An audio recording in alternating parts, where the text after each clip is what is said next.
여러분들 혹시 재무적 독립 완성하셨나요? 예, 좀 의아하게 제목이 보이실 것 같습니다. 자, 파이어족이라고 불리고 했던 재무적 독립 이 용어 2년 전만 하더라도 유튜브나 SNS 방송에서 자주 접할 수 있었죠. 그와 함께 포모 증후군이라고 하는 뭔가 내가 투자를 하지 않으면 안 된다라는 어떤 강박관념이 2년 전만 하더라도 투자 유행어로 많이 회자됐습니다. 자, 그런데요. 요즘 보면 그 투자 유행어들이 사라졌죠. 자, 이 점을 보시면서 혹시 어떤 생각이 드셨나요? 저는 이 부분이 중요하게 생각이 났습니다. 그것은 무엇이냐? 자, 오늘 증시 토크에서 저의 생각을 이야기 드립니다. 파이어족 그리고 포모 증후군 과연 어디로 간 것일까요? 구독, 좋아요, 알림 설정과 함께 증시 토크 시작하도록 하겠습니다. 자, 불과 2년 전입니다. TV 예능 프로를 켜더라도 파이어족 그리고 포모 증후군이라는 표현은 너무 많이 등장했습니다. 뭐 이거 삼척동자도 알 정도로 너무도 익숙한 용어였었죠. 파이어 같은 경우에는 재무적 독립과 조기 은퇴를 뜻하는 영어 단어의 이니셜로 만들어진 그 유행어라고 할 수 있겠고, 포모 증후군 같은 경우에는 이건 심리학에서 나온 거긴 합니다. Fear of missing out 이라고 해서 내가 어떤 투자 대상에 투자하지 않으면 공포에 빠진다. 그러한 공포. 이것을 의미하죠. 그런데 이 단어가 지난 1, 2년 전까지만 해도 사람들 사이에서 회자가 됐고, 그리고 뜨거운 감자였습니다. 특히 파이어족 관련해 가지고는 유튜브나 SNS, 각종 SNS, 뭐 인스타그램, 뭐 페이스북, 뭐 트위터, 그리고 또 뭐 있을까요? 블로그 등등등 여러 매체들을 통해서 사람들이 나 재무적 독립이 완성이 됐습니다 하면서 여러 가지 이야기들을 하는 영상이나 또는 글들을 많이 접하셨을 것입니다. 그러다 보니 그런 사람들을 보다 보면 또 부럽죠. 나는 지금 뭐 한 것이지 여태까지. 그러면서 포모 증후군에 빠지셨던 분들이 많이 계십니다. 그러면서 너도 나도 투자를 해야 된다라는 강박관념에 휩싸였던 것이 사실이었어요. 그런데 작년 하락장을 거치면서요, 사람들은 파이어족 그리고 포모 증후군이라는 표현에 대해서 점점 잊혀가기 시작했습니다. 자, 그도 그럴 것이 파이어족 같은 경우에는 어떤 일이 있었습니까? 본인이 재산을 어느 정도 만들었고, 실제 만드셨고, 그리고 그 후에 그 재산 가지고 내가 1년에 몇 프로씩 어떻게 하면 평생 놀고 먹을 수 있다. 시나리오가 긍정적으로 쫙 서 있게 되잖아요.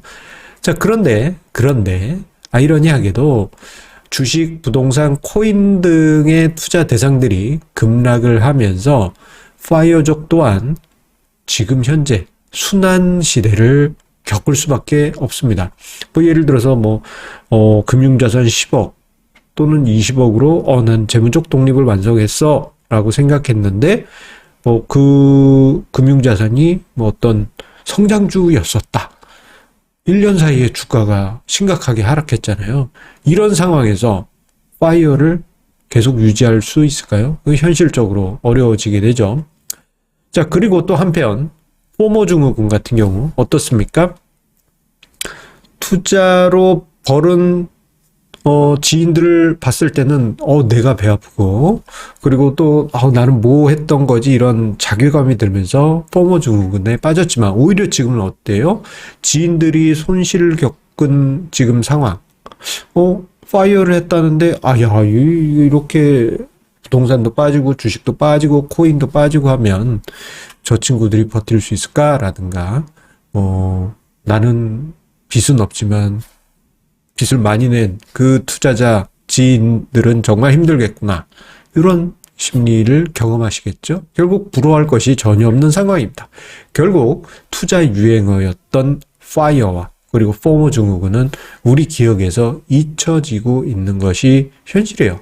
그런데요, 한편 보게 되면은 지금 이 용어들은 뭐 이번에 그러니까 2020년대에 이때 등장한 것은 아닙니다. 예. 과거부터 있어 왔어요. 예를 들어서 파이어족 같은 경우에는요. 옛날부터 있었어요.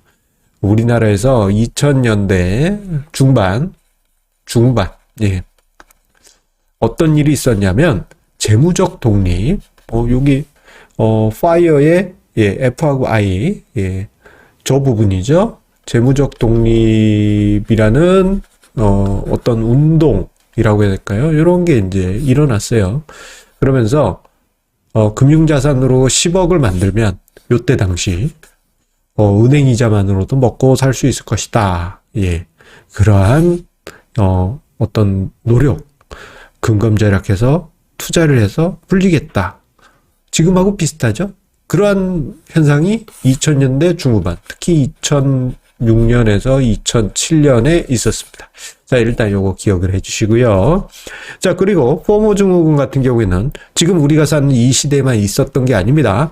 1700년대, 몇 년 전이야? 300 몇십 년 전에, 아주 훌륭한 과학자분이 있었어요. 아이작 뉴턴경이라고, 예, 여러분들 잘 아시는, 사과나무 밑에서 누워있다가, 예, 사과 떨어지는 거 보고, 예, 만류 인력의 법칙을 발견하신 그 형님, 맞습니다. 뉴턴 형님. 근데 이분이 사우스 컴퍼니 버블에 투자를 합니다. 그리고 투자해서 몇 배 먹고 나왔어요. 그런데 이 사우스 컴퍼니 주가가 계속 올라갑니다. 버블이 완전 왕창 버블이 됐던 것이죠. 그리고 우리의 천재, 만류인력의 법칙과 그리고 수학 시간에 우리를 괴롭히는 여러 공식을 만드셨던 그 아이작 뉴턴께서 포모 증후군에 빠지셔서 상투의 사우스 컴퍼니를 매수하시고 심각한 투자 손실을 경험하셨죠. 이거 급즉 제가 지금 이야기 드린 것은 지금 현 시대뿐만 아니고 과거에도 계속 있어 왔다라는 이야기입니다. 자, 그런데요, 우리가 보면 좀 진지하게 생각해 볼 부분이 있어요. 지금 화면상에 코스피 지수를 제가 띄워놨습니다. 코스피 지수를 띄워놨는데, 자, 파이어라든가 포모 증후군, 요 용어가 등장할 때는 언제입니까? 지금 대략 한 3년 동안의 주가 지수 차트를 띄워놨는데, 시장이 올라가는 초입에 이 용어들이 유행했을까요? 아니죠. 한참 올라서 벼락같이 올랐을 때 범사회적인 유행어가 됐습니다. 뭐 예능 프로 틀면 뭐 유명한 예능인들이 뭐 파이어 뭐 포모 하면서 사람들을 재밌게 웃기기도 했었죠. 요 시기 때 이야기를 합니다. 그리고는 쭉 잊혀졌어요. 잊혀졌습니다. 자, 여기서 우리가 중요한 부분을 떠올려 볼 수 있습니다. 무엇이냐?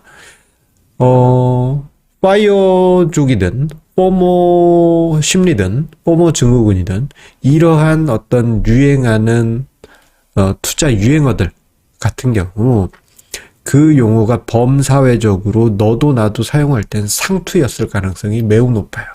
오히려, 그런 용어가 잊혀진 후에는 오히려 바닥일 가능성이 높습니다. 예를 들어서, 재무적 독립, 그리고 10억 만들기 열풍이 2006, 2007 이때 뜨겁다라고 말씀드렸잖아요. 2016도 아닙니다. 2006, 2007, 이제는 7년, 16년 그 정도 전 일이죠. 16, 17년 전 일입니다. 그리고 이 2008년 금융위기 거치고 시간이 지나면서 재무적 독립 이제 잊혀지는 용어가 됐었고 2010년대 후반 들면서 파이어라는 단어가 우리 투자 문화에 급격히 유입되면서 2020년에 빵 하고 터졌던 것입니다. 자, 그런데요, 우리 한번 생각을 해볼게요. 너도 나도 파이어, 포모 증후군 이야기할 때 오히려 수익 내기 힘들었죠. 하지만 오히려 사람들이 이야기를 하지 않을 때도 꾸준히 무언가 투자를 했던 재무적 독립을 내 마음속으로 품고 꾸준히 재산을 불려가기 위해서 알뜰살뜰하게 자산을 모아가는 그러한 노력과 투자가 이어온 분들 같은 경우에는 수년 뒤에 파이어가 완성되어 있으실 것입니다. 예. 혹은 요즘은 이제 솔직히 파이어를 추구하면서 진짜 은퇴하면요 금방 늙어요. 아무것도 안 하면 늙습니다. 그래서 뭔가 소일거리를 하시면서 파이어를 추구하신 분들도 있어요. 예, 준재무적 독립이라고 할 수 있는데 그 수준까지도 올라가 계실 거예요. 그때 되면 또 친구들이 보고 여러분들을 부러워하시겠죠. 아마 수년 뒤에 또다시 포모 증후군이라는 용어가 유행하고 있을 것입니다. 그 길에서 여러분들이 포모 증후군에 빠져 있는 입장이 아닌 적어도 준 파이어족 입장에 있기 위해서는 사람들의 군중심리와 달리 꾸준히 재테크와 투자를 이어가실 필요가 있습니다. 예전에 이제 증시 토크 말고 재토크라고도 일주일에 한 번씩 했었는데 거기서 제가 이야기 드린 세 가지 원칙이 있습니다. 오랜만에 한번 꺼내겠습니다. 모으고 이거 알뜰살뜰하게 해서 모으는 거죠. 불리고 투자를 통해서 불리는 거죠. 그리고 지키기입니다. 이 과정만 거치셔도요. 여러분들 몇 년 뒤에 지금 유행에서 잊혀진 저 용어들의 주인공 대상이 되어 있지 않을까. 파이어족 바로 여러분. 포모 증후군을 느끼게 한 그 친구 또는 그 지인이 바로 여러분들이 되어 계실 것입니다. 여러분들 제가 오늘 드리고 싶은 얘기 아시겠죠? 감사합니다.